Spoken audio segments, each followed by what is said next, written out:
Hello, how are you? I am good. Good afternoon to you. It's well Yes. into the evening here in West Africa. Our first question is, when did you attend Medway High School? I was at Medway High School from 1986 to 1989, Yes. probably before most people watching this were born, but Yes. I have fond memories. How did you get involved in Newswatch while you were at Medway High School? Well, in high school, I was involved in a lot of different activities. My parents had us growing up playing different instruments. I was interested in drama club. I did track and field. Had some really wonderful teachers that kind of mentored me and got me into leadership activities like student council. And I remember at that time that I really liked a lot of those TV shows that are still on today, like Dateline NBC, Nightline, 2020. Those are the kind of programs that were really interesting to me, those kind of TV investigative journalism pieces. And I kind of thought that might be interesting to me, maybe not necessarily career wise, but I knew that's something I wanted to try out and do. So it seemed like a natural fit is, we had the studio, we had a lot of airtime to fill, and we had a program. So it was a great match. What was your favorite story that you covered? Some of my favorite memories are having the ability to do more than just stick a camera in the back of the auditorium during the basketball game or during the drama play or during the student council meeting. We had the freedom to try to experiment. And at that age, it was kind of replicate what we thought journalists should be doing, what we tried to review what we saw on TV shows in a news forum. And that's like some of my favorite stuff is saying, how can we do more than just the plain old ordinary and try something different and interesting, and hopefully it would get people's interest. How did being in Newswatch contribute to your current career? In so many different ways, because I know that I liked doing kind of like the television and the reporting. It definitely built my confidence. We're all really, really impressionable at that age. And as much as I'd like to think I was cool when I was in high school, I was really super nerdy at the same time. Big old afro, glasses like this. I don't think I had my first pair of jeans until maybe it might have been 10th grade. It was a strict upbringing. But being able to kind of express yourself through the reporting, I think was important to me. And then when I went to college, it just kind of an extension of that experience helped me decide that journalism was something that I wanted to do. So when I was at the University of California at Berkeley, I started taking more journalism courses and understanding the distinction between just presenting as I define it. Not anybody, many people can present, but that's not journalism. Being able to look pretty and stand in front of the camera and parrot stuff to a camera, it's a skill, but it's not necessarily journalism. Yeah. Journalism is being able to put all that news gathering and to be able to tell the story and present it in such a way and then get on TV and do it. Newswatch kind of sparked that. And then I picked up the journalism skills. And then by the time I went to graduate school at Medill, I knew that television was what I wanted to do. Do you have any other favorite memories while at Medway High School? I still remember to this day a fellow high school classmate named Carl Pride.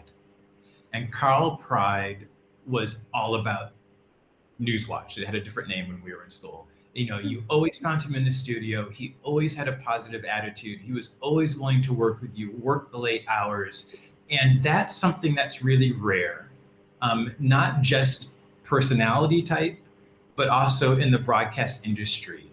And, and I'm smiling because I'm really surprised that literally decades after being where you are now, when you asked me this question, his name kind of came to me just like that. And I see his smile, I see his dedication, I see his kindness. And I mean, it just really brings, I'm like really smiling right now. I probably haven't thought of many people from that time in my life in years, and his name just came to me automatically. So yeah, that's one of my favorite memories of having a buddy in arms who wanted to do good TV. What steps did you take to get to where you are now? A lot. Again, I will stress I am old. But what I think is important to remember is, a lot of it's family, and it's also great mentors and teachers at Medway High, and particularly my father, who taught me at a young age to never take no for an answer. So in terms of steps, going from local cable access news to CNN or CBS and traveling the world with those networks, the steps that I took was knowing never to accept no.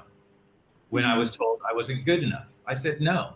When I was told you have to, be able to shoot and edit and all this other stuff, I said, okay, fine. I'm not going to take no for an answer. If that's what's keeping me from my dream job at being an international correspondent, then I'm going to learn how to do the jobs of 4 people, because I realize that I have to be 4 times as good just to be considered as equal. What are some of your greatest achievements that you are most proud of in your current career?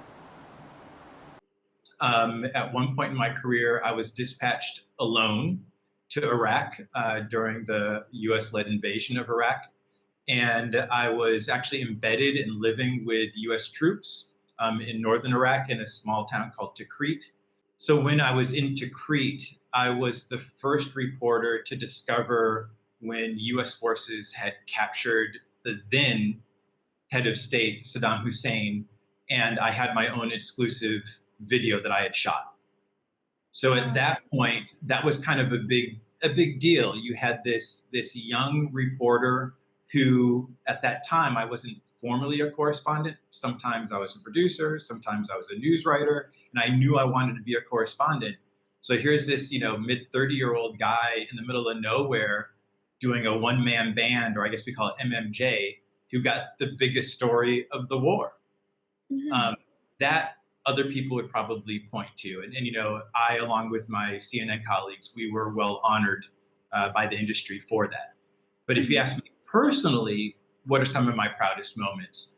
Probably when I was at CNN Nairobi, once I did a story about a woman who effectively had been abandoned by her husband, she and her children.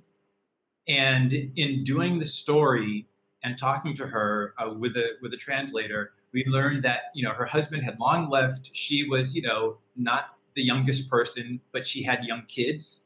And her first thought was how am I going to feed my children and keep them in school? And in that particular culture where she in essence is now viewed as a spinster, as not worthy. And when I was interviewing her, she said all she wanted was a cow. In the States, we hear about alimony or divorce, I want half. And for her, she just wanted a cow. And in her culture, a cow symbolized value, worthiness. Your status is determined by the number of cows you have. And that's that's a little bit unusual. You hear men saying this, but here was this woman saying she wanted a cow.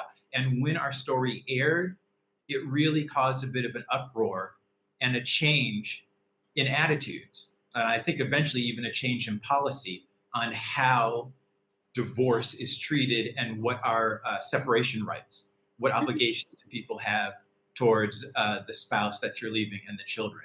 So that's something I'm really proud of, knowing when the stories you do get a reaction and have an impact. Are there any people or role models that have guided you throughout your career? There are seriously too many to mention. However, I can easily remember 2 from Medway High School. Both are now retired, but still active in the community. One of them is Mrs. Cynthia Busconi, who I believe was an English teacher and was definitely the doyenne of the drama club. And then the other person is Mrs. Diane Tattersaw, who I believe was social studies. Oh, she's going to be very upset because I don't remember the exact course. But what I do know is she was in charge of the student council and all of the leadership activities. And it was, between those two, drama to learn how to have your presence, learn how to express yourself, and Mrs. Tattersall through student council and leadership. I mean, there was a time before I graduated high school, I was traveling so much on leadership conferences and giving presentations. People were concerned that I wasn't actually in school often enough. But that kind of mentorship and that guidance, helped me build my career. I mean, and that's just the start of it. Through my career, I've been very fortunate because it's one thing to have a mentor, but it's much better to have an advocate. A mentor will give you advice, after you do your story and it airs, or will talk to you, or someone you can talk to on the weekend. But an advocate is somebody who's actually in the room where the decisions are made.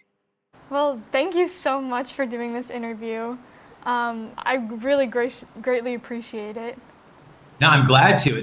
I am pleasantly surprised to see just a tiny bit of all the goods you guys got over here. You got some impressive kids. I think things have changed considerably since I was in those buildings. Yeah, I'm really happy to see, one, that this really important extracurricular activity is still available. Yes. And two, that you guys have the technology that you need that can even adapt during these COVID times to still build your skills. Because I'll tell you, the stuff I learned, carting around that gear and going to student council meetings and school board meetings and doing these feature stories really prepared me for my career.